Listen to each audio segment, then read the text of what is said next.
Stop fokus pada manusia, fokus pada diri sendiri, dekatkan diri pada Allah. Itu yang Bella buat.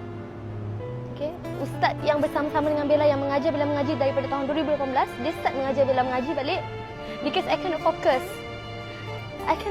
Sehari-hari nak cari alif kat mana. Bella takut nak tengok GPS sebab takut tertahu sesuatu. Okay.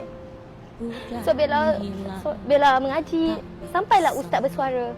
Bella, kalau Bella nak tahu jalan dan petunjuknya, solat istikharah jawapannya Bella.